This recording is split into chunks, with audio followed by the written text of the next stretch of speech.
Willy Salim, konten kreator TikTok dengan jumlah followers lebih dari 80 juta, kembali menuai kontroversi di media sosial.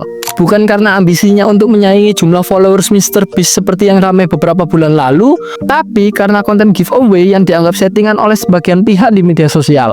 Ya, mungkin kalian juga sudah cukup familiar ya kalau Willy Salim ini memang punya ciri khas konten yang identik dengan bagi-bagi uang ataupun bagi-bagi iPhone.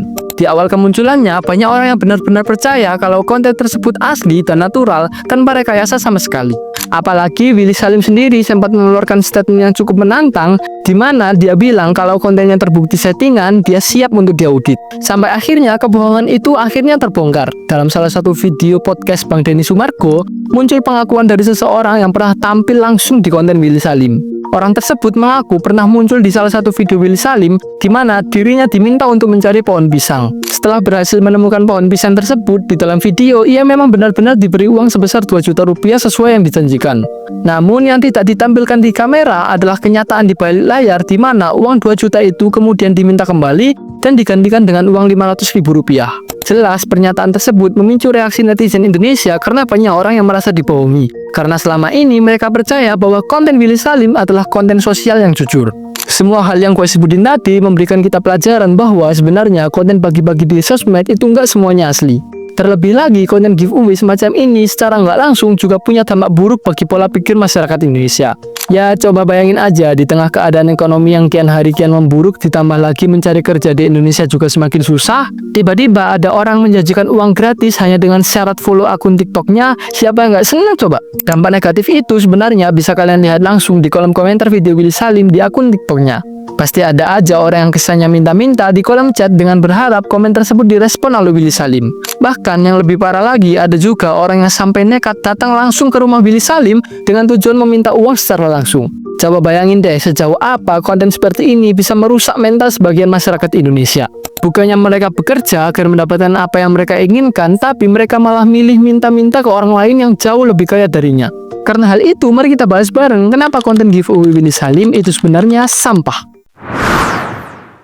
Oke, gue disclaimer dulu ya guys. Yang gue maksud dengan konten bagi-bagi uang di sini itu bukan termasuk konten donasi untuk korban bencana.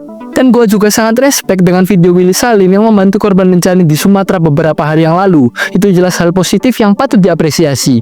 Nah, yang gue maksud di sini adalah konten giveaway yang dibuat murni hanya untuk menarik perhatian audiens tanpa nilai lain di baliknya. Dan sebenarnya kalau kita mau adil, nggak cuma Willy Salim aja yang bikin konten bagi-bagi uang atau barang mewah.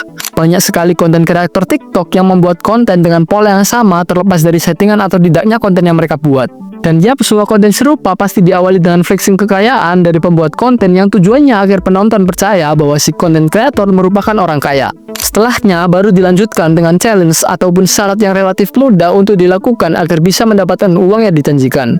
Otomatis viewer yang notabene diiringi dengan rasa ingin dapat hadiah pasti melakukan hal yang sama seperti yang dilakukan. Entah itu follow, like, ataupun komennya pasti ujung-ujungnya memberikan keuntungan kepada seorang kreator. Dengan pola sedemikian rupa, konten seperti ini secara tidak langsung memberikan dampak buruk bagi para penonton di TikTok. Ya, coba bayangin aja, dengan followers puluhan juta ini, pasti banyak banget anak-anak di bawah umur yang notabene masih labil dalam bertindak. Dengan disuguhkan konten bagi-bagi uang seperti ini, secara tidak langsung juga membuat mental mereka terbentuk ke arah yang salah. Dan bisa aja mereka berpikir bahwa jika dirinya menginginkan sesuatu, maka dengan cara minta-mintalah jalan satu-satunya. Dengan kata lain, mental ngemis itu pelan-pelan bisa tumbuh di tengah masyarakat Indonesia. Kalian bisa lihat langsung apa yang gua maksud di komen video giveaway manapun yang ada di internet. Pasti ada aja orang yang kesannya minta-minta dalam komen videonya. Mereka berharap bisa mendapatkan apa yang mereka inginkan dengan cara komen itu.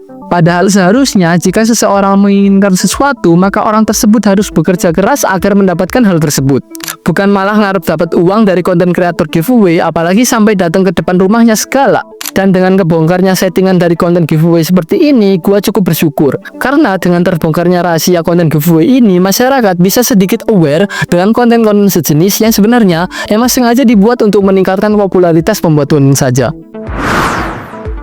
Alasan gue bikin konten ini karena keresahan gue terhadap konten giveaway yang menurut gue cukup aneh ini. Sebenarnya dari awal kemunculannya di TikTok, gue udah tahu ada yang gak beres dengan jenis konten ini. Ya gimana enggak coba? Kalian pikirin gimana bisa orang berani ngeluarin uang sebanyak itu dalam satu produksi konten TikToknya. Yang padahal kita semua tahu feedback atau penghasilan TikTok itu enggak sebesar giveaway tersebut. Terlebih lagi konten bagi-bagi uang seperti ini bisa aja menjadikan mental masyarakat Indo jadi pengemis. Ya karena janji-janji kreator terhadap viewersnya jadi minta-minta deh tuh di kolom komennya agar dapat hadiah yang dijanjikan itu, dan sampai akhirnya secara tidak langsung mengubah mindset mereka.